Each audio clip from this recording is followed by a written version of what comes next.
Moi, il y a un truc, allez-y. il y a un truc qui me frappe vraiment sur ce PSG et qui est antérieur au match contre Manchester City, ou que moi je date plutôt au match à Marseille, c'est la personnalité de cette équipe. Et ça me frappe quand même, et c'est ce qu'on a vu encore ce soir dans la table de match, c'est la personnalité, c'est l'équipe qui a enfin de la personnalité, qu'elle n'avait pas en début d'année, qui était une équipe un peu fadasse. Et là, je trouve qu'elle a trouvé Après, moi j'étais sceptique sur la question, ont-ils franchi un cap ou pas, puisque le cap, ils étaient demi-finalistes l'an passé, donc quel cap ont franchi dans la saison, en se qualifiant à l'arrache. Ouais, mais sur la saison, oui. Sur la façon d'opérer, en fait. C'est ce que disait Mélisande tout à l'heure, c'est cette espèce de conviction maintenant collective que tu dois faire les efforts, ce qui n'a quand même pas toujours été la marque de fabrique du PSG, qu'effectivement... Et l'attaque surtout, l'attaque. Ouais, mais l'attaque, moi je trouve que c'est sur le contre-effort, parce que l'attaque, tu as pu le voir par moments, y compris la saison dernière, quand ils font mal à Barcelone, oui, etc. Mais Dave, quand on débat, il y a une semaine du PSG en première mi-temps contre Manchester City, on se dit... Ils récupèrent des ballons et au lieu d'aller vite vers l'avant, d'enchaîner, ils font la passe latérale ou la passe arrière. Non, mais c'est vrai. La deuxième mi-temps a enclenché un nouveau style qu'on a revu encore ce soir. C'est ça qui est intéressant dans le jeu. Je voulais vous brancher, Johan, sur la mentalité parce que je me souviens d'une de vos remarques, toujours aiguisée. C'était cette saison. Hein. Ça devait être contre... Je ne sais plus. Ils ont joué Arsenal ou pas? Oui, Arsenal, ouais. On trouvait que ça manquait de caractère. Ouais. Oui. Je me souviens d'un phrase, quand ça part bien, c'est bien, et quand ça part mal, il n'y a pas beaucoup de gens dans l'équipe pour un peu corriger, pour un peu machin. Là, le sentiment qu'il y a l'émergence de quelque chose. Oui, alors, on ne se découvre pas un talent de leader comme ça du jour au lendemain, mais il y a un truc qui se passe. Je pense que celui qui a une vraie grosse personnalité, un vrai caractère, il est sur le banc. C'est Enrique. Oui. Et après, sur le terrain, tu ne le voyais pas sur certains matchs où, comme tu dis, quand ça se passait pas très très bien, il n'y avait pas de retournement de situation. Là, ça s'est passé contre City, notamment. Donc peut-être que ça a permis ce déclic-là et avoir un peu plus de confiance en eux. Maintenant, on va voir. Parce que là, ils ont quand même passé un cap aussi sur le fait qu'il y avait des matchs très importants à gagner. Et maintenant, on va voir par rapport aux adversaires qu'ils auront en face d'eux. Mais c'est vrai que dans l'ensemble, moi, j'ai dit un oui comme ça, parce que justement, j'attends de voir quand le niveau va s'élever. Mais c'est vrai qu'on peut constater quand même que collectivement, moi, c'est aussi, tout le monde parle, mais c'est quand ils n'ont pas le ballon. Moi, je trouve que quand ils vont harceler régulièrement n'importe qui sur le terrain, le fait. Et pour l'adversaire, c'est difficile d'avoir la première relance, de pouvoir construire du jeu. Donc, pour le moment, là-dessus, moi, je trouve qu'il y a un vrai progrès.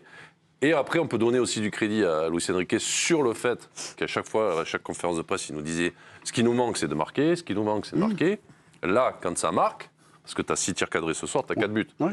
Donc forcément, ça te facilite. Et 4 buts. Alors moi, ça, ces trucs-là, je ne sais pas ce que ça veut dire. C'est les actions, les actions qualitatives.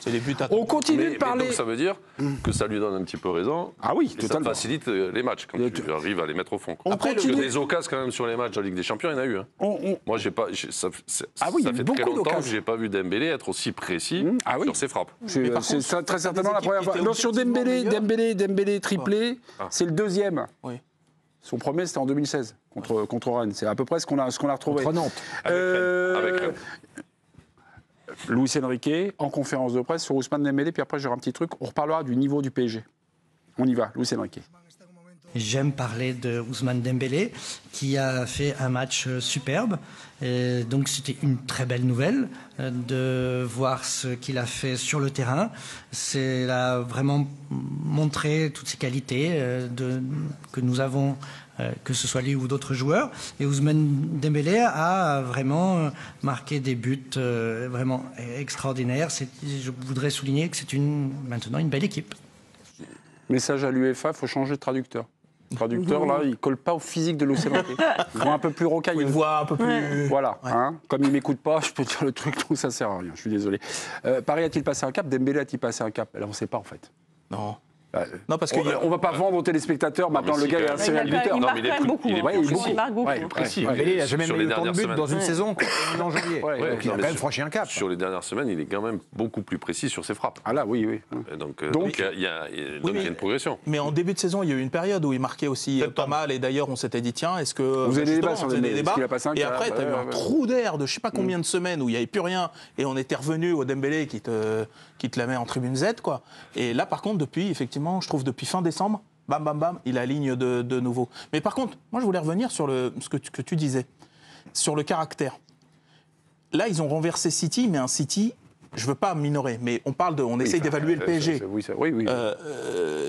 Ils ont renversé un City qui est malade et qui, de toute façon, même en menant, ils étaient de toute façon en dessous du PSG. Moi, je trouvais que le PSG était au-dessus du début à la fin. Le 2-0 n'avait pas de sens.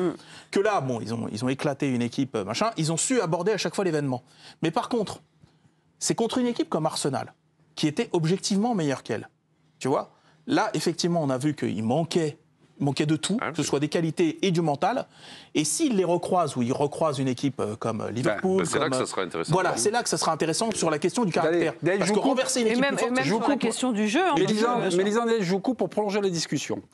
Oui. Donc, il y a l'arborescence, il y a des tableaux qui commencent à se dessiner. En quart de finale, si Paris va en quart de finale, ça c'est soit Liverpool... Non, huitième. Huitième, pardon, excusez-moi. Oui, c'est vrai que c'est foutu 16e, je décale la tour.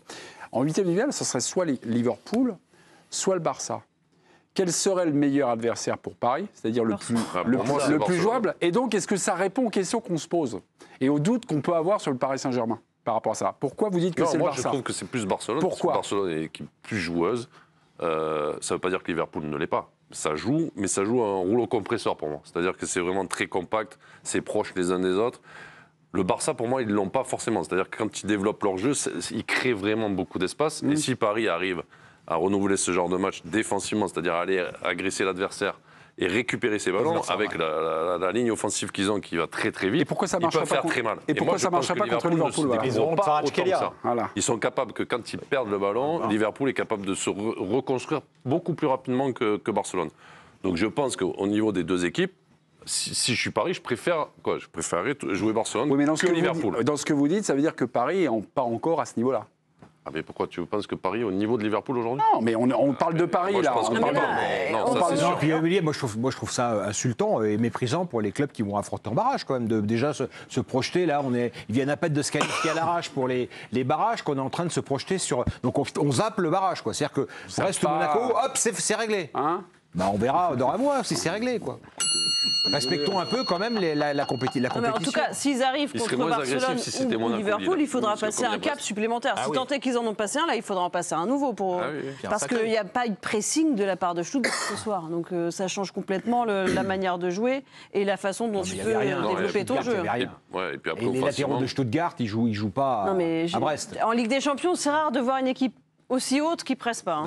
Et à l'inverse, Liverpool et Barcelone savent se sortir du pressing, parce qu'on parlait du contre-effort du PSG. C'est vrai qui te pourrit l'existence des équipes, on va dire Stuttgart, etc.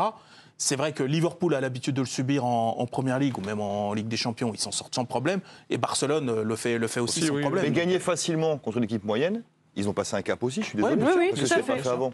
L'équipe moyenne, c'est vrai, mais faire un gros match contre l'équipe moyenne, je suis désolé, je l'ai pas vu toujours du PSG. Ouais, mais Liverpool, c'est fort PSG en tout cas. Parce qu'il y a une semaine, Liverpool, les mains en haut du guidon, maîtrisait le LOSC. La suite du Paris Saint-Germain, c'est peut-être Brest. Les mains au peut-être Monaco.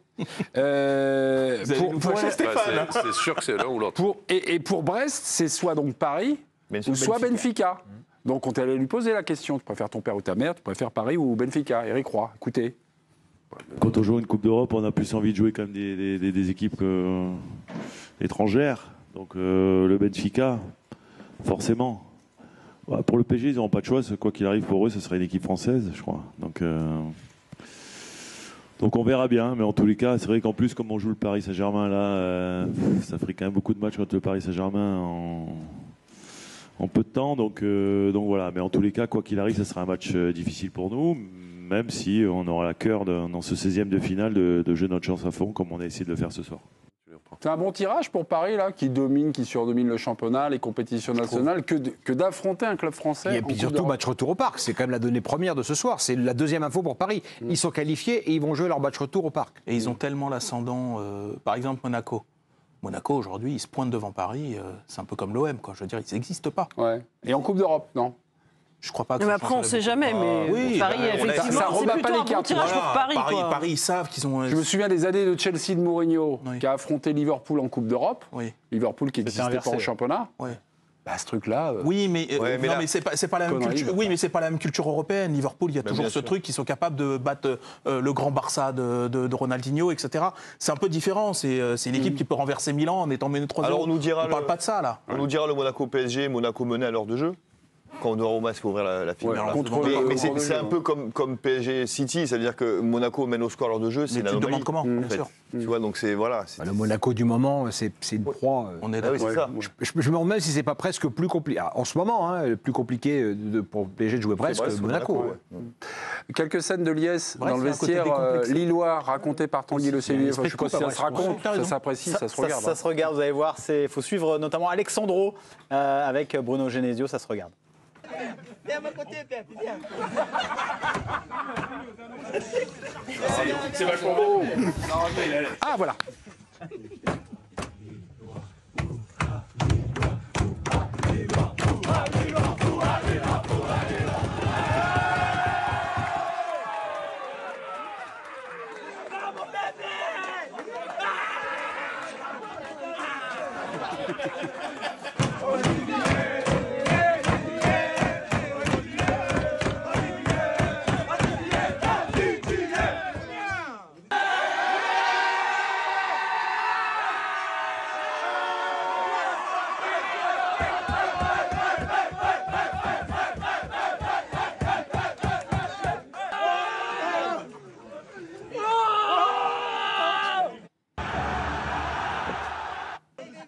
Voilà, merci beaucoup.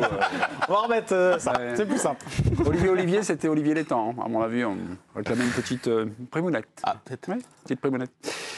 Giovanni, un dernier mot. Vous vouliez, je crois, à un moment vous inviter dans le débat Dembélé. Avez-vous des informations importantes à nous délivrer sur la nouvelle dimension d'Ousmane Dembélé devant le but? C'était plus sur est-ce que Paris a franchi un cap, Mémé, puisque la question a été posée en conférence de presse par quelqu'un que vous connaissez bien, Dominique Sévrac, et la réponse de l'entraîneur espagnol, c'était non.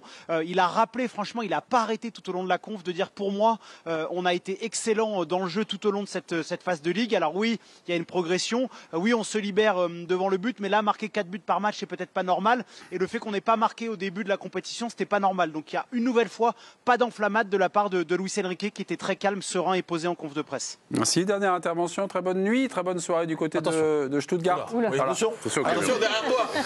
Il y a un camion.